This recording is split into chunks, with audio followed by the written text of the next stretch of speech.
I'm Jessi Suski. And I'm Simren Jayaraman. And this is our project, Dyes to Die For. First, I wanted to explain some of the science behind colors. We see colors because objects absorb wavelengths and light reflects other wavelengths. What a wavelength is the distance between two peaks of the light wave of a color. So here you can see on violet, the distance between one peak and another is 400 nanometers. Nanometers are the units we use to measure these wavelengths, and they are equivalent to 1 times 10 to the negative 9th meters. As you can see, the cooler colors have shorter wavelengths and the warmer colors have longer wavelengths. The way that we can measure these wavelengths of colors is through a spectrometer. A spectrometer collects light waves by splitting the light waves into its component colors.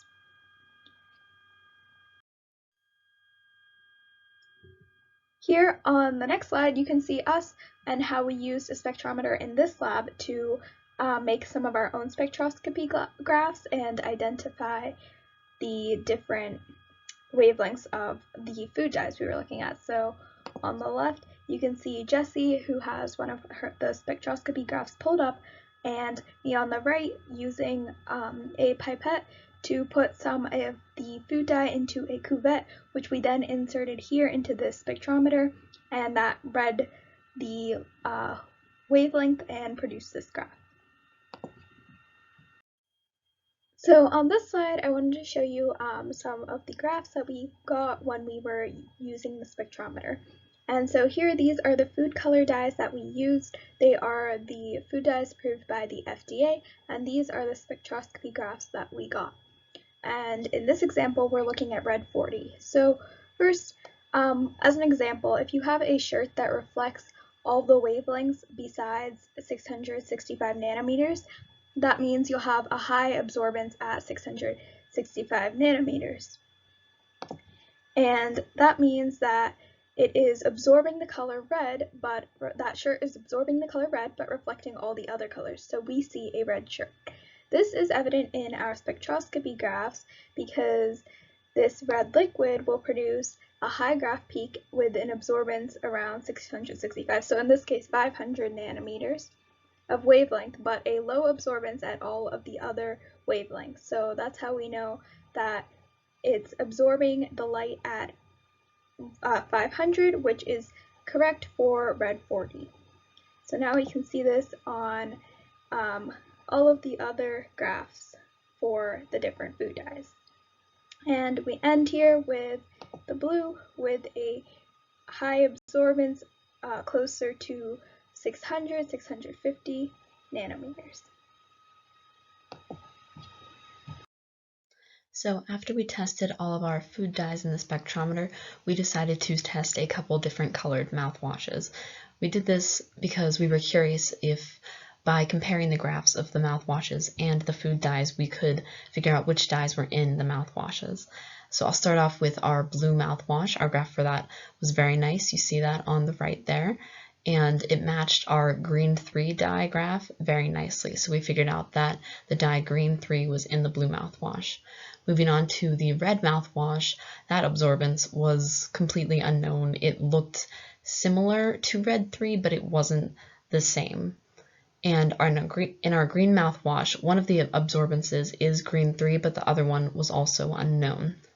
And after reading the labels, we discovered that those two unknown dyes were red 3 and yellow 10, and we didn't recognize those dyes because they are not FDA-approved food dyes. They are approved for cosmetics and drugs, but they're not FDA-approved food dyes, which is why we didn't test them in the first part of this project. Brief history lesson for you here.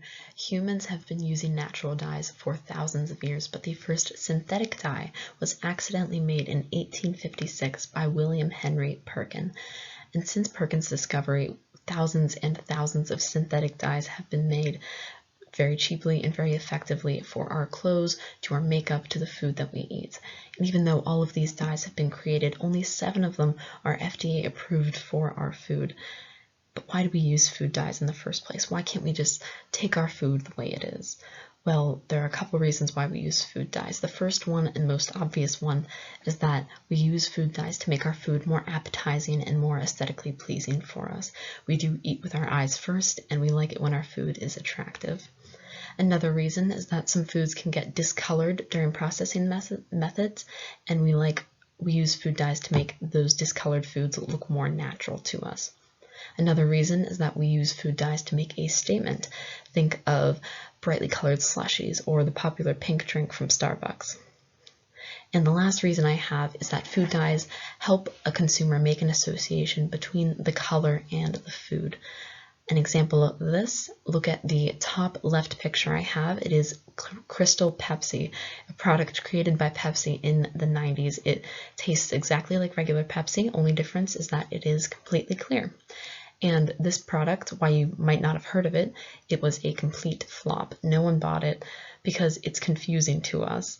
We've made an association between a dark caramel color and cola drinks, and when we see a clear cola drink, it confuses us, and we don't like it very much.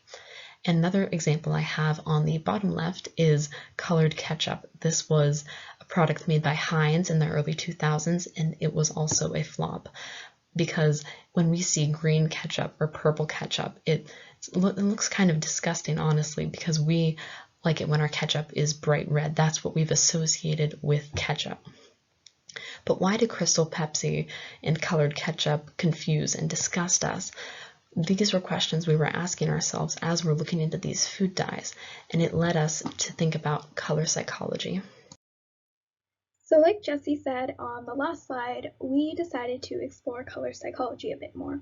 And when we saw that yellow mouthwash and the red mouthwash, we were wondering why would anyone want to use those mouthwashes, which kind of led us to explore the reasoning behind our color preferences a bit more. So color psychology is the study of hues as a determinant of human behavior. So why do we act a certain way based on the colors of things? The historical aspect of our color psychology comes from hundreds of years ago when we were hunter-gatherers and we would see blue, black, and purple foods, and especially berries, and we would recognize that these are poisonous and see that as a warning sign not to eat those foods. And progressing towards current day, we now have so much color psychology involved in our world. Even just the lighting and setting of where we're eating makes a big difference. Blue lighting makes people want to stay at their restaurant for a longer period of time, and red and yellow colors make people hungrier or have a bigger appetite. There are also appetite-suppressing colors like blue and purple. So after doing a bit of research on color psychology, we decided we wanted to see how true these ideas were in our community and if they're reflected by our peers and our families. So we created a survey to test our hypothesis on the preferences of our local community and see if their choices align. We had the survey takers choose an eating environment, a cartoon waiter, a drink, an entree, and a dessert, and then they also chose a mouthwash at the end and chose which berries they thought were most likely to be poisonous. And our sample size ended up being 123, and the population was just the general human population. And if you want, you can click on our survey down below to see the specific questions, but I'll go into more detail on the following slides. And just a side note, the cartoon waiter question was more just for the fun of the survey takers, and we were not trying to really explore color psychology with that question.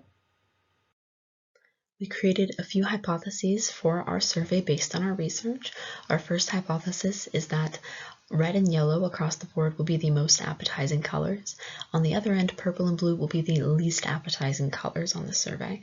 And because they're associated with toxicity, the purple and blueberries will also be chosen for the poisonous berry question. Our last hypothesis is that the red restaurants will be the most appealing and the white restaurants will be the least appealing.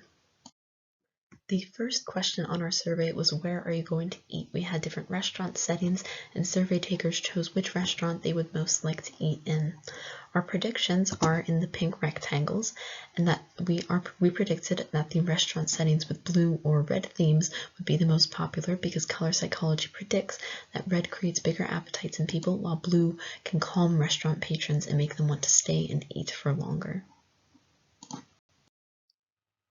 In our third question, we asked our survey participants to choose a drink. And so our predictions were that, and you can see them here in the pink boxes again, were that the participants would choose red and orange mostly.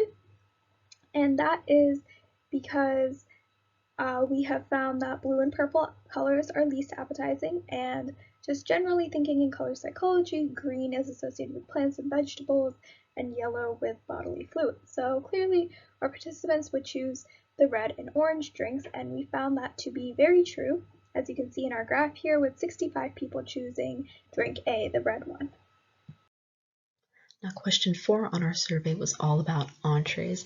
We found this one very difficult to predict because of the varying presentation styles and all the different colors in these meals. We did make one prediction. We predicted that option E, the red cabbage, would not be a popular option because of its purple color, which we have already established to be an appetite suppressant. Now, our results did prove this E was the least chosen option, with only one survey taker choosing it, but our results, we figure, can be a combination of color psychology and just general food preferences, but we'll explore this idea on a later slide. In this survey question, we asked our participants to look at which colors of the berries they thought were poisonous, and we predicted that our participants would choose the black, purple, and blue berries because historically those are the colors associated with poison. And we found that we were mostly correct, with the biggest category being letter D, the purple berries, and that aligned with our hypothesis. The next biggest category was actually a red berry, so that didn't quite line up, but then the third biggest was the blueberries. Survey question number 6 deals with my personal favorite food group, cupcakes. We predicted that the yellow and the pink frosted cupcakes would be the most popular because those colors are more appetizing as opposed to the more unnatural blue and purple cupcakes. For our final survey question, we asked people to decide which mouthwash color they would prefer, and we predicted blue and green because those are mostly associated with mint, and definitely not yellow because, again, as we mentioned on the drink slide, that's associated with the bodily fluid. And we found in our results that we were correct with an overwhelming majority for the blue mouthwash, and then again a large amount for the green mouthwash. So for our conclusions, we found that some of the color psychology we researched applied to the results of our survey and was reflected in our community, especially with the drink and mouthwash preferences. But on the other hand, some of our predictions were incorrect, such as with the restaurant setting, where more people chose the white restaurants than the blue and red restaurants we predicted. We also chose to ask at the end of our survey our participants what they thought about, specifically in question 4, whether color psychology influenced their choice of meals.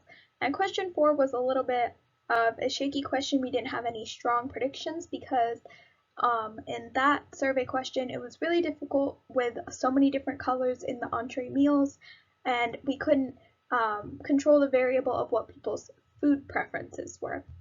So we asked people just to see what they would say, and we did find that it was very close, but a lot of people did say that it was just based on their personal food preferences as to why they chose the meal choice they chose. But overall, in the survey itself, we found that most people said that color did play a pretty large role in what they chose in this survey. Finally, we just wanted to conclude by talking about the relevance of these colors in not just our local community that we surveyed, but across the world, and it really varies by country. You can see here, I just thought this was a really interesting chart, how depending on what area of the world you're in, the different colors can symbolize different things, from anger to gratitude, and it really just depends on your culture and where you live. So that kind of reflects just personally what your preferences can be in foods, even just based on what colors you're used to seeing in your foods and what different colors symbolize to you personally. Thank you for listening to our presentation. And just to leave you with one little fun thing before you go, for our final question, or our second question actually that we had skipped earlier, we did ask who would be the preferred waiter, and we found that the winner was the yellow Care Bear. Thanks for listening.